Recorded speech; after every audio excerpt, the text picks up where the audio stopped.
Sarah had always believed in fairy tales.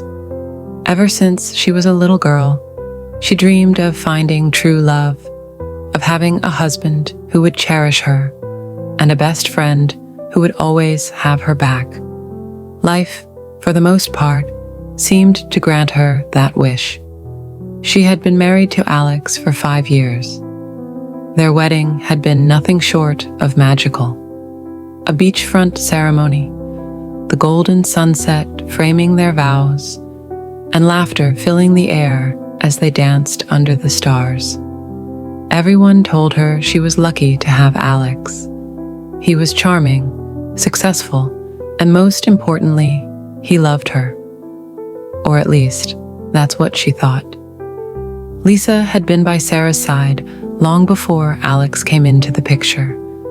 They had grown up together, shared childhood secrets, teenage heartbreaks, and adult struggles.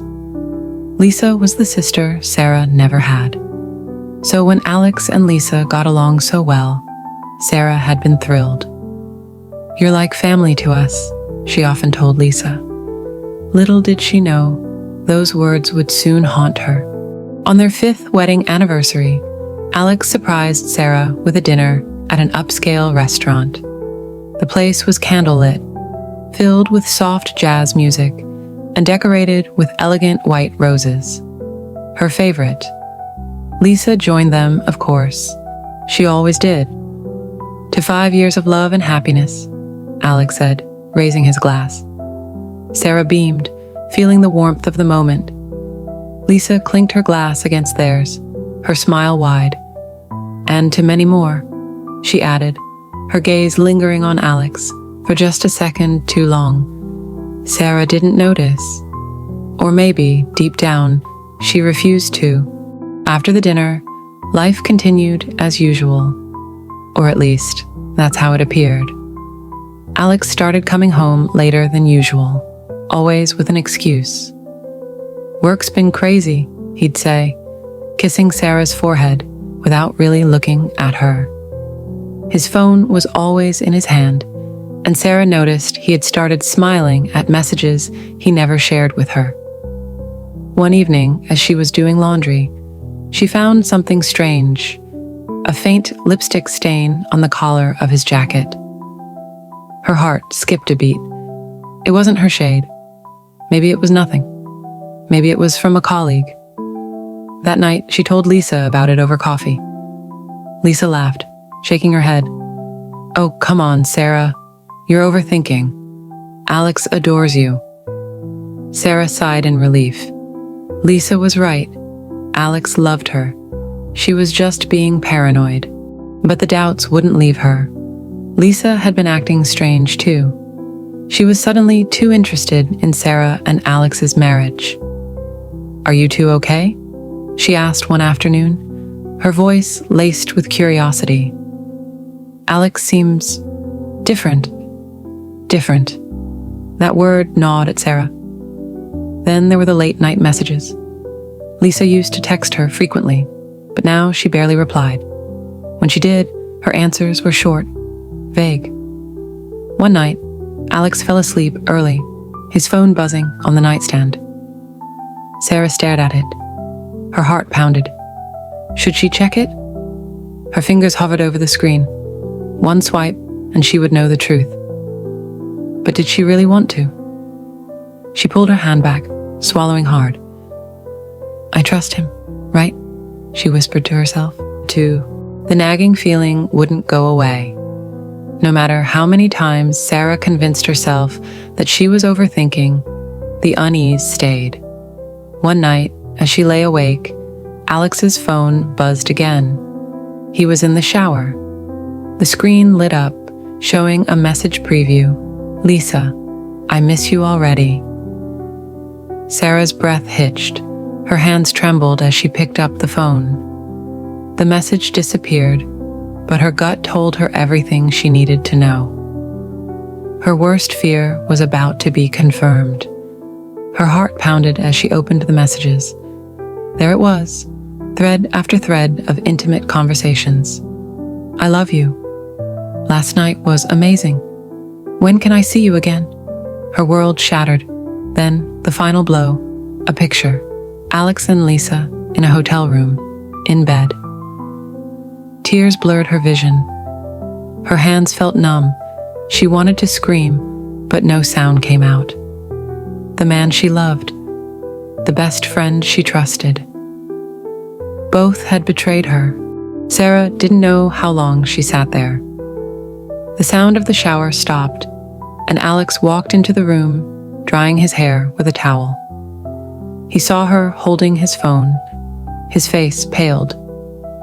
"Sarah, don't." Her voice was barely above a whisper, but it was filled with so much pain that Alex froze. She turned the screen toward him. "Explain this." Silence. He looked away, guilty. "How long?" she asked, her voice shaking. "Sarah, listen." "How long, Alex?" she screamed. 6 months. A knife to the heart would have hurt less. Sarah stormed out of the house, her mind racing. She couldn't breathe.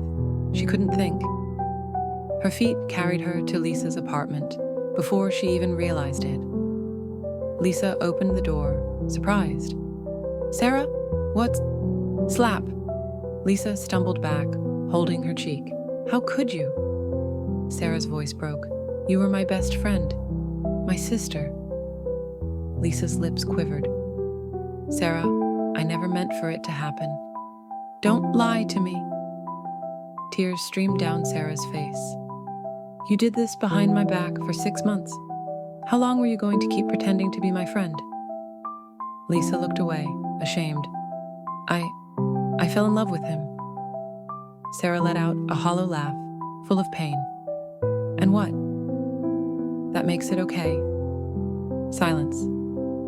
"Was it worth it, Lisa?" she whispered. "Was it worth destroying everything?" Lisa had no answer. Sarah turned and walked away. She didn't look back. Sarah walked aimlessly through the quiet streets, the cold night air numbing her skin, but nothing could numb the pain inside her. The two people she loved and trusted the most had stabbed her in the back. Her phone buzzed in her pocket. Alex. She ignored it. Then another call. Lisa. Her grip tightened around the phone before she hurled it against the pavement. It shattered into pieces, just like her heart. Tears blurred her vision as she whispered, "God, why me?" When Sarah returned home, Alex was waiting for her. "I was worried," he said, stepping closer. She scoffed. "Worried? You slept with my best friend for 6 months, but now you're worried." His face darkened. "Sarah, I didn't plan for this to happen. It just, don't." She cut him off. "Don't you dare say it just happened. You made a choice. Every single time." For a moment, Alex looked guilty, but then something in his expression changed. He crossed his arms, his voice turning cold. "You've been distant lately, Sarah. Always busy, always stressed. Maybe if you paid more attention to me, I wouldn't have looked elsewhere." Sarah froze. Then she laughed. A bitter, hollow laugh. "Are you seriously blaming me for your cheating?" Alex shrugged. "I'm just saying, relationships are a two-way street." She stared at him, disbelief turning into something sharper, disgust. This wasn't just betrayal. This was who he truly was. Sarah didn't know where else to go, so she drove to her mother's house in the middle of the night. Her mother opened the door, immediately seeing the pain in her daughter's eyes. "Oh, sweetheart," she whispered, pulling Sarah into a hug. Sarah broke down. "Mom, what do I do?" Her mother sighed, stroking her hair like she did when Sarah was a little girl. "I can't tell you what to do, honey. But I will say this. God does not bring people into your life to break you. He shows you who they are so you can let them go." Sarah sniffled. "But I loved him. I trusted her." Her mother cupped her face gently. And now you know they weren't worthy of that love and trust. Sarah nodded slowly, realization settling in. It wasn't about whether she should stay or leave. It was about whether she was ready to choose herself. The next morning, Sarah drove back home. Alex was still in bed when she started packing her suitcase. He woke up to the sound of zippers and turned to her groggily. "What are you doing?" "Leaving." His face twisted. "You're overreacting." Sarah zipped up her bag and met his gaze. "No, Alex. For once, I'm thinking clearly." She walked to the door, pausing for a second. I hope she was worth it. Then, without another word, she walked out. And for the first time in months, she felt free. Sarah checked into a small hotel, sitting on the bed with her suitcase still unopened. The silence of the room pressed against her chest. She had walked away. She had done the right thing. So why did it still hurt so much? Tears welled up in her eyes as memories flooded back. Alex's smile when they first met, the way he held her on cold nights, the promises he made, and Lisa, the sister she never had, the one she had trusted more than anyone. Now, she had neither of them. Sarah buried her face in her hands. "God, why does it hurt so much?" she whispered. But no answer came, just silence. Days passed in a blur. Sarah barely ate. She barely slept. Her phone buzzed constantly, calls from Alex, messages from Lisa. She ignored them all. Then came the real dagger. A picture popped up on social media.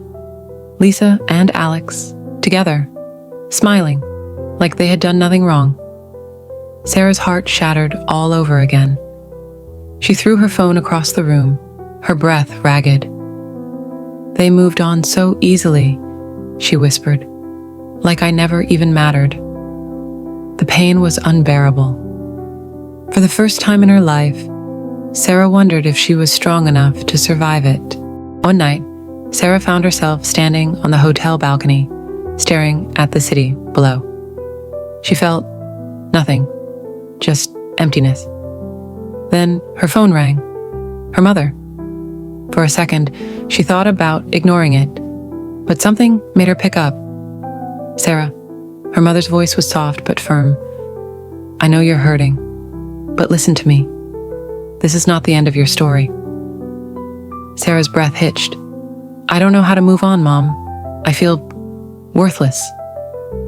"Then let me remind you," her mother said. "You are stronger than this. You are loved, and you will rise again."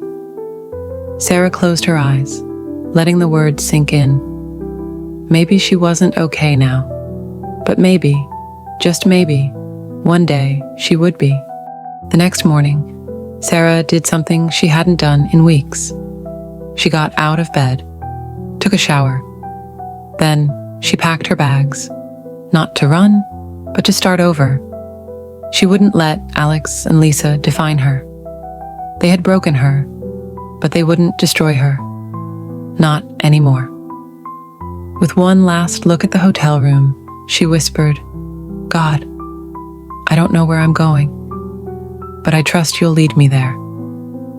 And with that, she walked out. This time, not as a woman who had lost everything, but as a woman ready to rebuild herself. Sarah stood in front of the mirror, staring at her reflection. For weeks, she had seen only a broken woman, someone abandoned, betrayed, and discarded. But today, she saw something else, a survivor.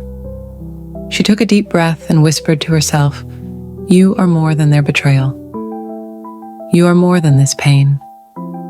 She wasn't sure where life would take her, but one thing was clear. She would never let Alex and Lisa's betrayal define her. It was time to start over. Sarah had always loved baking. It was something she did to clear her mind, to feel in control. One afternoon, as she absent-mindedly baked a batch of cupcakes, an idea struck her. What if I turn this into something real? She started small, selling her homemade cupcakes online. At first, it was just a distraction, something to keep her from spiraling back into the darkness. But then, orders started pouring in. People loved her creations. They loved her story.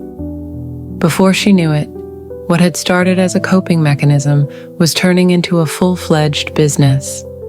Months passed, and Sarah's online bakery business skyrocketed. Her story of heartbreak and resilience resonated with people. Customers not only bought her cupcakes, but they sent messages of encouragement, sharing their own stories of overcoming betrayal. One day, she received an invitation to do a feature on a popular TV show. The host smiled at her.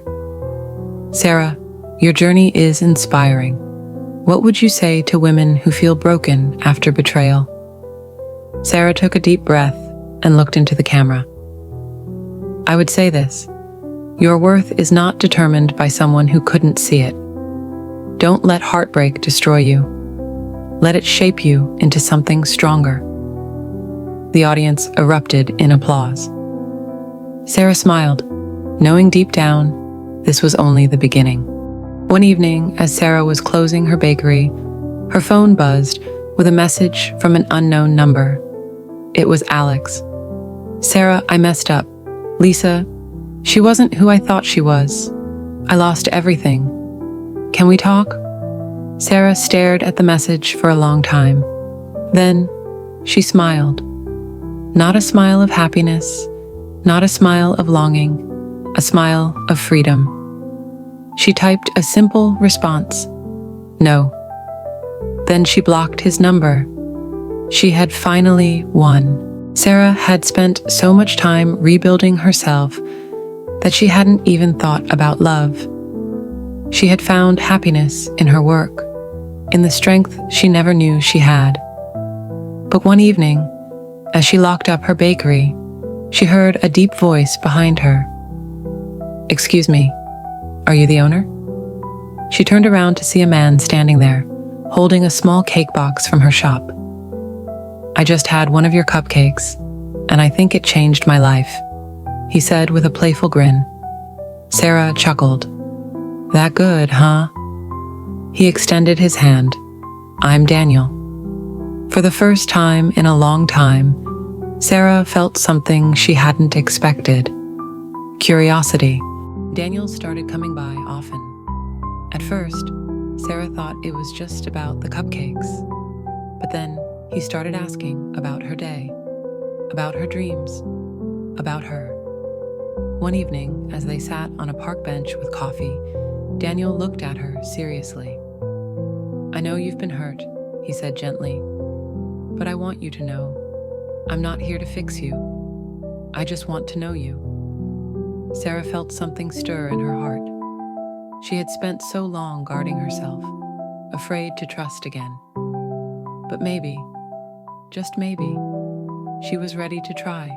Months passed, and Sarah found herself falling for Daniel, not in the all-consuming, desperate way she had loved Alex, but in a steady, peaceful way. One night, they stood outside her bakery after a late closing shift. Daniel tucked a strand of hair behind her ear. "Sarah, I don't just admire you for your success. I admire you for your strength." Tears stung her eyes. No one had ever told her that before. For the first time, she realized she had spent so long trying to prove her worth to the wrong people. But with Daniel, she never had to. She already was enough. One evening, as they watched the sunset from Sarah's apartment balcony, Daniel took her hand. "I don't know what the future holds," he said softly, "but I do know that I want to spend it with you." Sarah took a deep breath, looking at the man who had shown her that love wasn't supposed to hurt. She smiled. "Me too." and for the first time in forever, she felt at peace. She had lost everything, and somehow, she had found something even better. Herself, and a love that was finally right.